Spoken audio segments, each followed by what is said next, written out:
Tuesday on our show, Stephen A. Smith said that he's hearing that if Kevin Durant doesn't stay in Oklahoma City, LA is his primary objective as a landing spot as opposed to South Beach or even his home of Washington.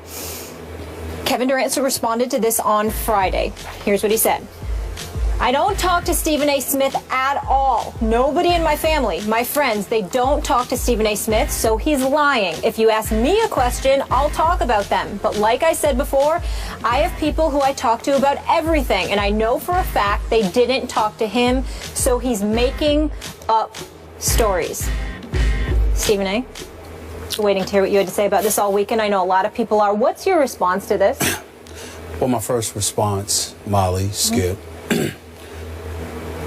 is that I'm incredibly happy that this happened on a Friday after First Take, because I will openly confess to you that had I had to come on the air that next day after reading somebody questioning my credibility and my character, I can promise you it would have been very bad.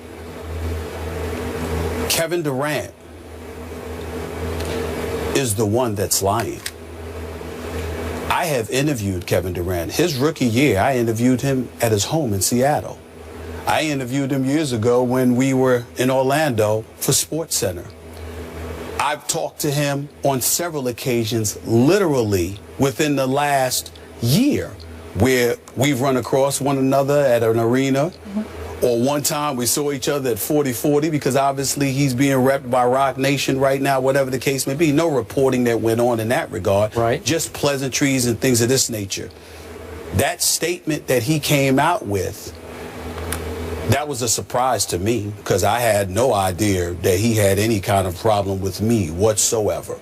Okay? I wasn't aware of it, so it was news to me. That's point number one. Point number two is, what it comes down to is that Kevin Durant is trying to put me in some kind of jacket or whatever the case may be. Let me be very, very clear, my brother, it does not fit.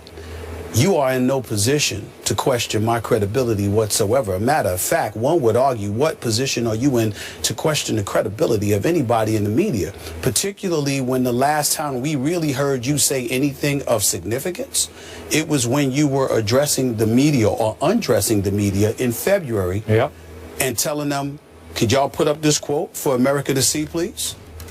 Here it is right there. You guys really don't know bleep. To be honest, man, I'm only here talking to y'all because I have to. So I really don't care. Y'all not my friends. Y'all going to write what you want to write. You're going to say what you want. You're going to love us one day and hate us the next. That's part of it. So I just had to learn how to deal with it. Come back to me, please.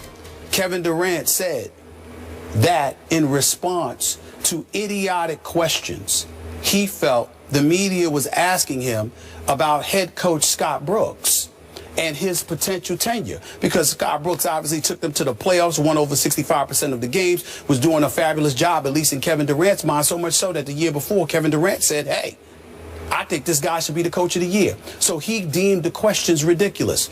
That was in February. What happened in April, Skip? Scott Brooks was fired.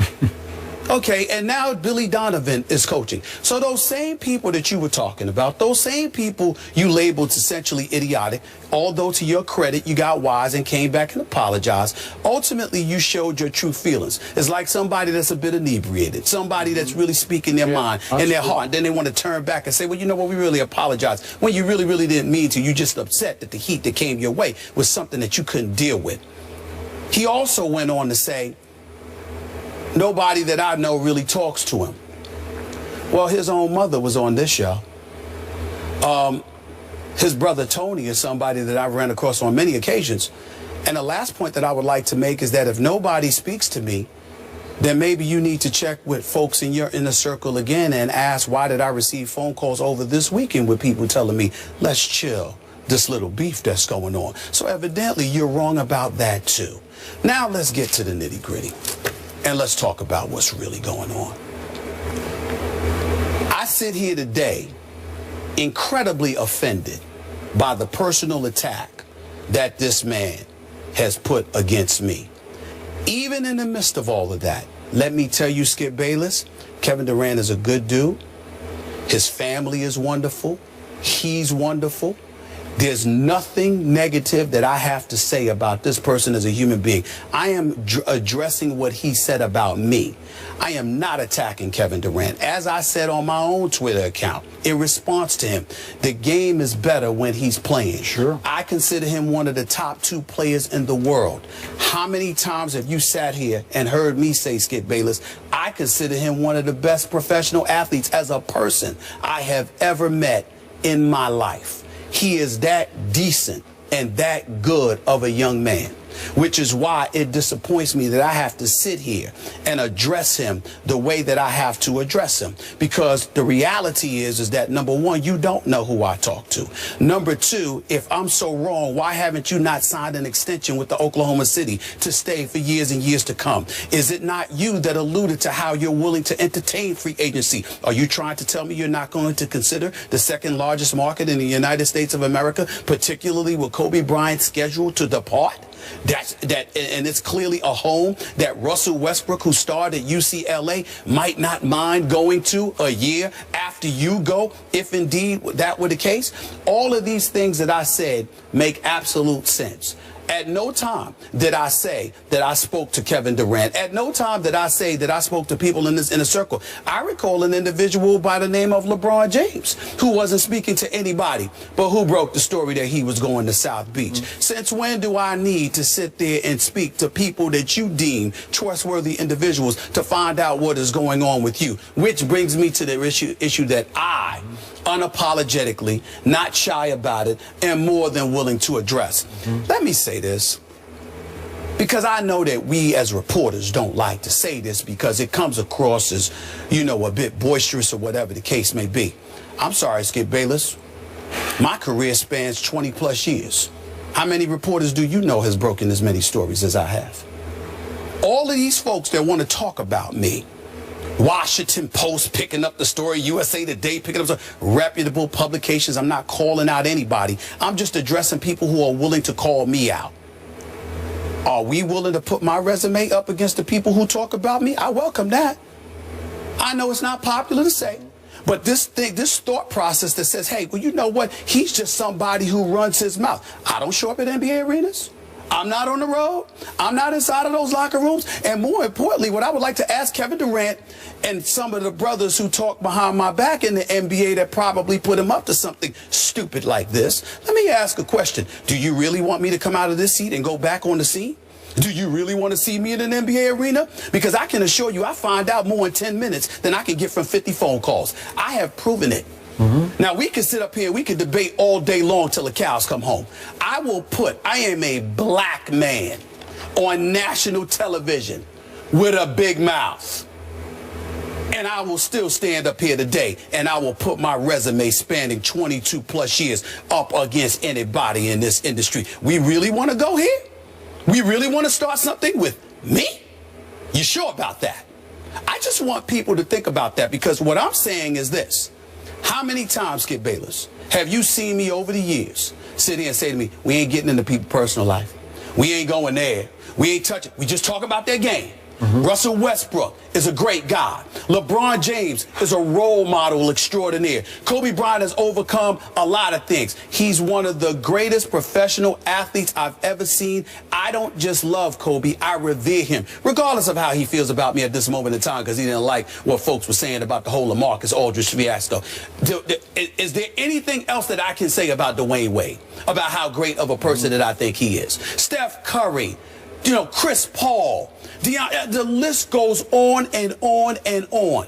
But the level of sensitivity that Charles Barkley and so many others have alluded to is growing quite alarming.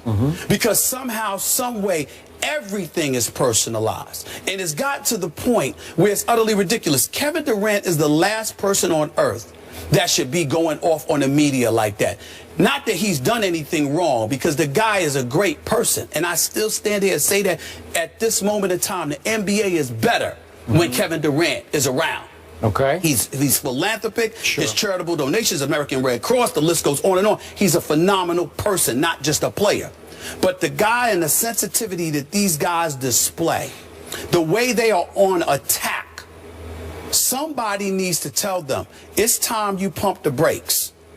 We don't have to talk to you to talk about you.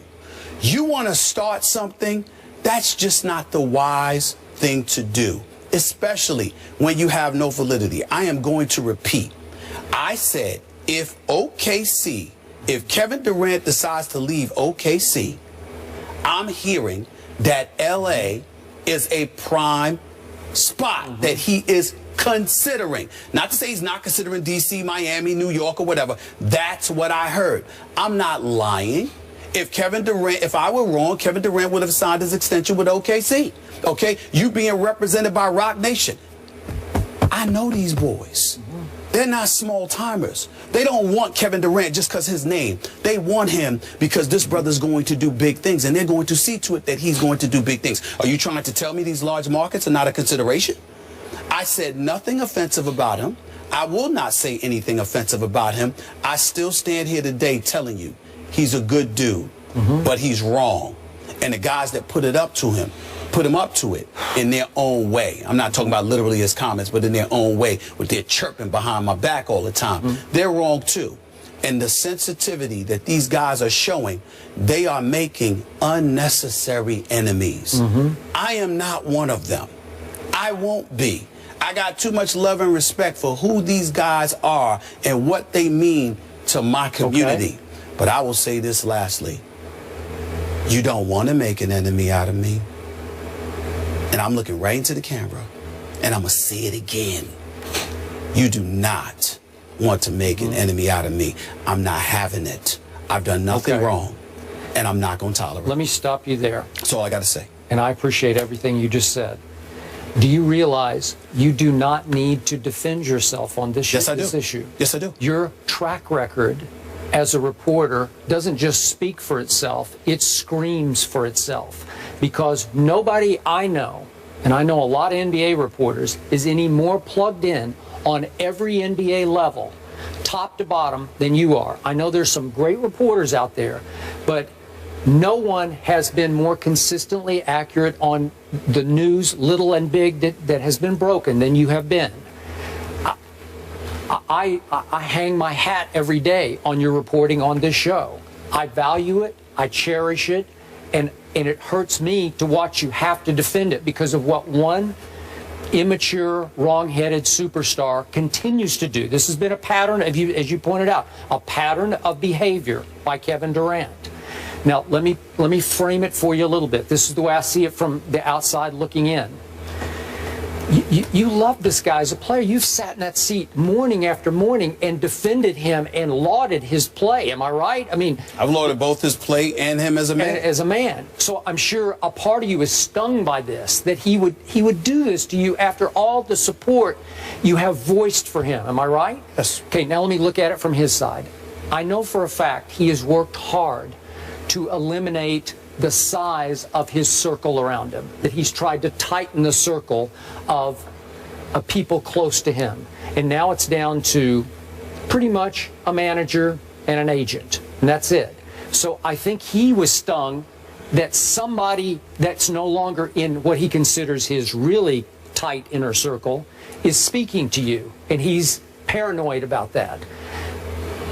It doesn't matter, because you know a lot of people who know a lot of people, and I have no doubt that what you said is dead on and has been operating somewhere in Kevin's thoughts. It just put him in a little bit of an awkward position, but he could have handled it if he would just grow up. He could say, look, my heart's in Oklahoma City. I have no plans to leave here. Respect what Stephen A. says, but right now that's way off base because this is what I'm going to do. There's a way to handle that that would make you, it wouldn't put you in an awkward spot, because when you use the operative word, he's lying, I know that's going to push the deepest hot button in you, because now your integrity has been called out and questioned. Remember this about Kevin Durant. He is playing under the most protective anti-media bubble in all of the NBA. erected by the Oklahoma City Thunder. Am I right about that? Yes. They're so out of bounds in how they're teaching these kids to deal or not deal with the media, because the media can be their friend. Most of those reports, the great story was done last year that we talked about on the Oklahoma City media and all the paranoia of the franchise. I don't know why it is, but it has now infected both, I think, Kevin Durant and Russell Westbrook and how they deal with the media. Is that fair to say? To some degree, it appears that way. Yeah, it appears that way. So I relate to you because you remember it's been, what, 5 years ago? Listen, there was no bigger Durant fan in the media than I was when he was a freshman at Texas. We're going back to our cold pizza days. I used to every day say, this Kevin Durant is going to win scoring titles, plural, in the NBA. And the people I was debating would laugh and scoff at me. And then they lost by 21 in an early NCAA game to USC, Nick Young and company. And everybody said, you're going to be so wrong about this. And I continued to fight for my guy, Kevin Durant, until what happened?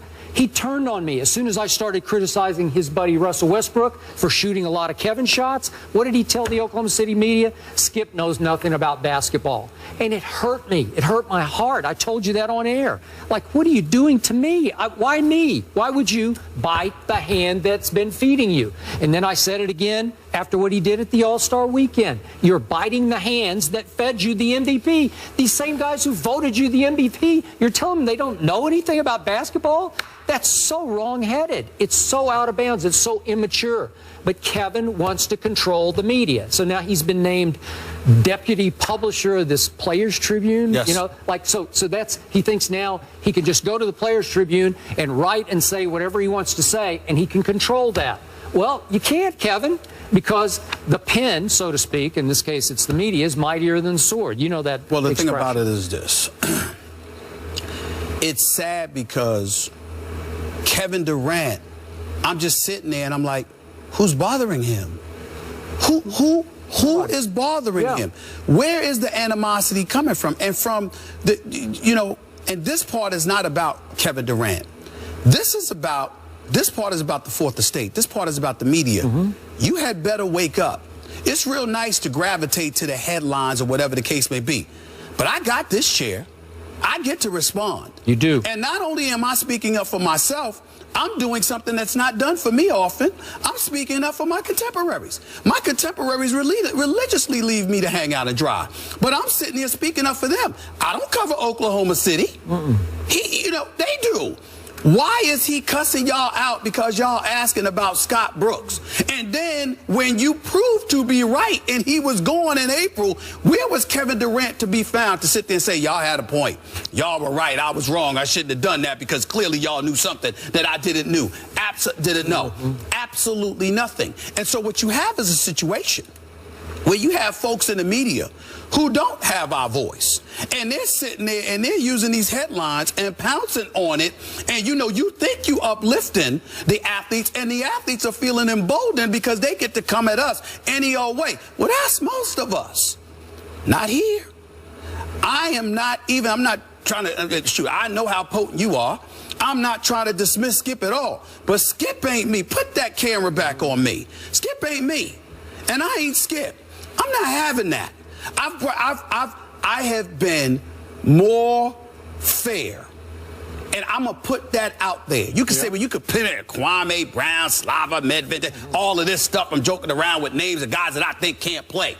But when it comes to the meat and potatoes, or what's going on in guys' lives, what's going on with people close to them that affect their life and affect their performance on the basketball court, what do I say? Zero. Nothing. They want to use the example of Allen Iverson. Allen Iverson is my man. Don't compare yourself to Allen Iverson. That's like my little brother. We're that tight. You understand? So there are things that I may have done. You might look at it as wrong, but I looked at myself as trying to help him. And now we're as thick as thieves and we're as tight as ever. I love Allen Iverson in ways that I will never love most of these guys. But I respect them because I know what they mean to my community. I know what they stand for. And I know that by and large, they're even better as people than we give them credit for. But the level of sensitivity and the level of immaturity is leading you down a wrong path. And this much I can promise you. And I want to say this to Kevin Durant again. This ain't no damn jump shooting contest. This ain't me playing on a basketball court. I couldn't shine your shoes. But this is a different arena. And the one thing I can promise you, you will never have the last word. There's a level of respect that I have continuously showed, and I will continue to show it, because I know what kind of young man that dude is. But he made a mistake here, and I feel the need to call him on it. I couldn't let it go. And from now on, this implication that I don't know stuff, y'all better think twice about that. Because when these NBA games come, you're going to see me at these arenas.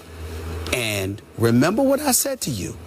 I can find out more in 10 minutes at a basketball arena than I can on the phone with 50 different people inside of 2 weeks. Think about that and ask yourself, do you really want to go there? I sincerely hope that I don't have to have this conversation with anybody again. Let's move on. Appreciate it. Let's leave it there. And to your haters, if you don't like somebody, Stephen A., but you watch everything they do, you're a fan. You both have a lot of fans. I've said this to Skip before. Much more First Take after the break. Keep it here.